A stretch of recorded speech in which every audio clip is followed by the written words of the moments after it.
और 10 नवंबर को दिल्ली में हुआ बम धमाका आतंकी हमला है। दिल्ली को दहलाने की इंटरनेशनल साजिश रची गई।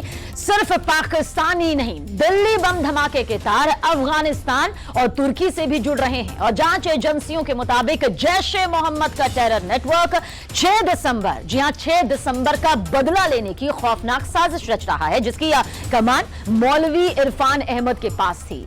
श्रीनगर की मस्जिद में बैठकर मौलवी इरफान ने तुर्की और अफगानिस्तान में जैश के हैंडलर से संपर्क साधा। सूत्रों के मुताबिक मौलवी इरफान ने जैश के लिए व्हाइट कॉलर आतंकियों का बाकायदा ग्रुप भी बनाया। मौलवी इरफान ने इसी ग्रुप के 2 डॉक्टर्स को तुर्की में ट्रेनिंग के लिए भेजा। और कैसे श्रीनगर की मस्जिद से ऑपरेट हो रहा था जैश का आतंकी नेटवर्क, मौलवी इरफान के सबसे बड़े राजदार ने दंग कर दी। हैरान करने वाली जानकारी यहां पर दी।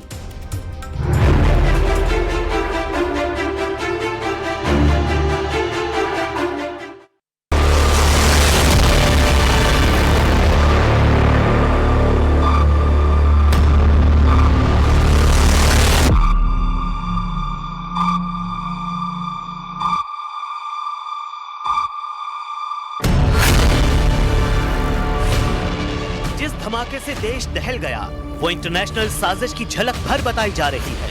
दिल्ली बम धमाके के बाद सनसनीखेज पर्दाफाश रुकने का नाम नहीं ले रहे हैं।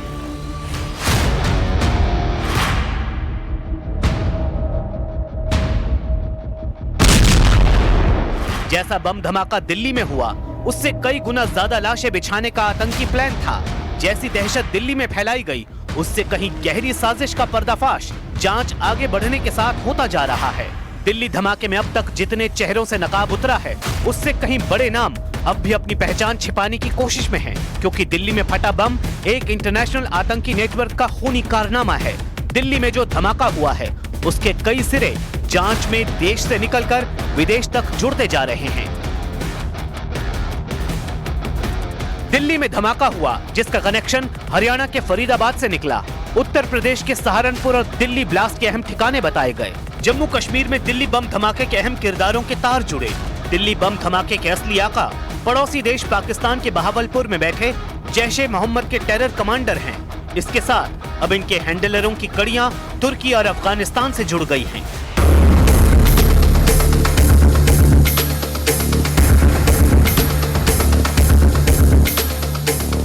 तो क्या तुर्की में दिल्ली बम धमाके का रिमोट कंट्रोल था? क्या मसूद अजहर का टेरर कमांडर भारत के आतंकी ग्रुप को इस्तांबुल से ऑर्डर दे रहे थे? या फिर जैश के जहर बुझे सरगना गजवा हिंद का फितूर डॉक्टर अदील और मुजम्मिल के दिमाग में भरने के लिए तुर्की में मिले थे? जांच अभी जारी है, मगर जो बातें अब तक सामने आई हैं, उससे सुरक्षा बल की टेंशन बढ़ गई है, क्योंकि आतंकी साजिश का दायरा सिर्फ दिल्ली तक सिमटा नहीं है। अभी तुर्की के आतंकी एंगल का कच्चा चिट्ठा खोलने से पहले चलिए श्रीनगर की उस मस्जिद में जहां बैठकर मौलवी इरफान अहमद ऑनलाइन आतंकी पाठशाला चला रहा था। ये श्रीनगर की नौगाम मस्जिद कमेटी के चेयरमैन हैं। नाम फारूक अहमद है। फारूक ने बताया कि पुलिस ने मजिस्ट्रेट के सामने मौलवी इरफान के कमरे का ताला खोला था, जहां से पुलिस को जैश-ए-मोहम्मद के वही आतंकी पोस्टर मिले जैसे नौगाम की दीवारों पर चिपकाया गया था। 18 दिन के बाद पुलिस आए, दिन को 4 बजे आया वो। मजिस्ट्रेट साथ है, वो सरदार है सब इंस्पेक्टर। उसे बोला फारूक साहब चाबी ले जाओ, तो चलो खोलो दरवाजा। हमने दरवाजा खोला, ये भी और वो भी। वहां से तलाशी की, ठीक ठाक से बजट के, तो वहां से निकला जैश-ए-मोहम्मद के 3 पोस्टर है। हमें नहीं पता, सरदार ने बोला यही वो पोस्टर है जो नौगामा में चस्पान हुआ।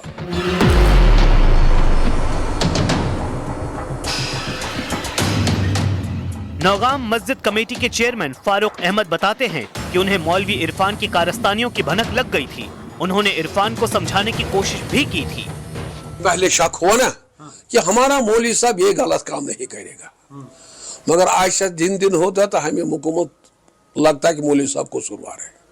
हाँ, जिसने ये गलती की उसको सजा गवर्नमेंट देगा जरूर, कि बेगुनाह लोग दिल्ली में इतने मारे गए। पुलिस को तफ्तीश और पूछताछ में मौलवी इरफान की टेरर प्लानिंग का सीक्रेट भी पता लगा है। खुफिया सूत्रों के मुताबिक मौलवी इरफान मेडिकल स्टूडेंट का ब्रेन वॉश करने के लिए जैश-ए-मोहम्मद का टेरर टेप दिखाता था। मौलवी Irfan Ahmad voice over internet protocol calls के जरिए अफगानिस्तान और तुर्की के हैंडलर्स के संपर्क में रहता था। मौलवी इरफान ने ही फरीदाबाद के टेरर मॉड्यूल को आतंकियों को टेलीग्राम ग्रुप ज्वाइन करवाए थे। सूत्रों से मिली जानकारी के मुताबिक तुर्की में बैठे एक हैंडलर ने फरीदाबाद टेरर मॉड्यूल से जुड़े डॉक्टरों को ये निर्देश दिया था कि वो पूरे भारत में अपने अपने लोकेशन को टारगेट करके फैल जाएं। बारूदी मंसूबे के साथ अलग अलग ठिकाने पर फैलने के बाद मौलवी इरफान की टेरर टोली स्थानीय लोगों से घुल मिल गई। यहाँ तक कि व्हाइट कॉलर आतंकियों के गिरोह ने दावतें भी दी। और कश्मीर आप गए थे, कश्मीर में उनकी शादी में? हाँ जी, हम 4 से 5 लोग उनकी शादी में गए थे। कैसी शादी थी? शादी नॉर्मल, उनका थोड़ा सा कल्चर डिफरेंट होता है, तो उस शादी में हम सब सम्मिलित हुए और सम्मिलित होकर वापस हम आ गए। कहीं उनके साथ आसपास घूमने गए हों? शॉपिंग के लिए श्रीनगर गए थे, वहां पर कुर्ते वुर्ते लेने के लिए, फिर वो वापस आ गए थे। हम अपना आगे घूमने के लिए चले गए थे।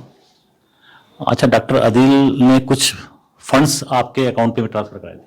नहीं नहीं ऐसा नहीं है। नहीं, मेरा अकाउंट की क्योंकि आपका एक हॉस्पिटल बन रहा है नहीं, मेरा हॉस्पिटल तो मैं घर पे जो था उसमें बनाया गया था। मेरे अकाउंट में कोई किसी भी तरह का कोई फंड्स नहीं ट्रांसफर हुआ। डॉक्टरों को कट्टर बनाने वाला इमाम इरफान आखिर इतनी आसानी से सब कुछ कैसे करता जा रहा था? सूत्रों के मुताबिक मौलवी इरफान अहमद सोच समझकर पूरी प्लानिंग के साथ लोगों को अपना शिकार बनाता था। मौलवी इरफान अहमद पाकिस्तान में बैठे जैश ए मोहम्मद के आकाओं से संपर्क में था। खुद जम्मू कश्मीर के शोपियां से ऑपरेट कर रहा था। दिल्ली धमाकों के आरोपी शाहीन को मौलवी इरफान ने फाइनेंस और दूसरे सदस्यों से संपर्क के लिए कहा और फिर उसने डॉक्टर अदील, डॉक्टर मुजम्मिल और डॉक्टर उमर के धमाकों को अंजाम देने की और जरूरी सामान इकट्ठा करने की जिम्मेदारी दी। सूत्रों के मुताबिक इन लोगों ने मेवात में बैठे इमाम से विस्फोटक लिया और मदरसी नाम के एक आदमी से डॉक्टर अदील, डॉक्टर मुजम्मिल और डॉक्टर उमर को लोकल सपोर्ट मिला। और इस काम में मौलवी इरफान ने सबसे पहले डॉक्टर शाहीन की मदद ली, क्योंकि वो अल फलाह यूनिवर्सिटी में सबसे ज्यादा सक्रिय थी। और फिर धीरे धीरे डॉक्टर आदिल, डॉक्टर उमर और डॉक्टर मुजम्मिल से जुड़कर एक नेटवर्क तैयार किया। लेकिन इतने भर से इरफान अहमद को इत्मीनान नहीं हुआ। उसने जैश के स्लीपर सेल के जहन में गजवा हिंद के जहर बुझे बूस्टर डोज देना शुरू कर दिया। सूत्रों के मुताबिक ये ग्रुप बेहद संगठित और सुनियोजित तरीके से देश भर में स्लीपर सेल फैला रहा था। मास्टरमाइंड मौलवी इरफान ने अस्पताल की नौकरी के दौरान कई डॉक्टरों को रेडिकलाइज किया। उन्हें गजवाए हिंद की विचारधारा और हिंदू विरोधी भाषणों से भड़काया गया। मौलवी इरफान अहमद का आतंकी टोला तैयार हो चुका था। उसने टारगेट सेट कर लिए थे। अहम तारीख पर देश को दहलाने के लिए मौलवी इरफान का आतंकी टोला निकलता, उससे पहले 2 अहम किरदार तुर्की भेजे गए। खबर है कि डॉक्टर अदील और डॉक्टर मुजम्मिल तुर्की गए थे, जहां उन्होंने अपने जैश के हैंडलर से मुलाकात की थी। मसूद अजहर के हैंडलर ने दोनों डॉक्टरों के आने जाने और ट्रेनिंग का इंतजाम किया था। इधर इरफान अहमद की लेडी विंग की कमांडर श्रीनगर और अनंतनाग में ऑनलाइन कम्युनिकेशन और फंडिंग की जिम्मेदारी संभाल रही थी। डिजिटल फॉरेंसिक जांच में 400 से ज्यादा इनक्रिप्टेड चैट्स मिले हैं, जिनमें पैसों के लेन देन, सेफ हाउस और आगे की प्लानिंग पर चर्चा की गई थी। 2023-24 में एक महिला डॉक्टर को इस्तांबुल और दोहा से कई विदेशी रकम मिलने के इनपुट मिले हैं। दोनों महिला डॉक्टरों ने अपनी MBBS की पढ़ाई ढाका मेडिकल कॉलेज से की थी। इंटर्नशिप के दौरान ही उनकी मुलाकात मौलवी इरफान से हुई, जिसने धर्म के नाम पर इनका ब्रेन वॉश किया। गिरफ्तार की गई लेडी डॉक्टर की एक और कार की तलाश में पुलिस जुटी है, जिसमें विस्फोटक सामग्री होने का अंदेशा है। सुरक्षा एजेंसियों का मानना है कि ये ग्रुप खुली स्लीपर सेल बनाकर देश भर में अपनी एक्टिविटी फैलाने की तैयारी में था। हर खुलासे के साथ ये साफ होता जा रहा है, ये सिर्फ आतंकी नेटवर्क नहीं बल्कि सफेद कोट में छिपी एक खामोश जंग थी। अब सवाल ये है कि तुर्की को ही आतंकियों ने क्यों चुना? जवाब तुर्की के डबल स्टैंडर्ड से समझा जा सकता है। दिल्ली और इस्लामाबाद में बम धमाके पर तुर्की का दोहरा रुख साफ दिखा है। तुर्की ने दिल्ली बम धमाके को मामूली धमाका कहा है, वहीं इस्लामाबाद में फटे बम को आतंकी हमला बताया है। तुर्की के राष्ट्रपति एर्दोआन ने अपने देश को कट्टरपंथियों की पनाहगाह बनाने में कोई कसर नहीं छोड़ी है। ये वही तुर्की है जिसने ऑपरेशन सिंदूर के वक्त पाकिस्तान को हथियार दिए थे। ये वही तुर्की है जिसे कश्मीर पर मठाधीशी करने की सनक सवार है। मायने ये है कि तुर्की के एक चमकते शहर महज छलावा है। इस चकाचौंध के पीछे गहरी आतंकी साजिश पनप रही है।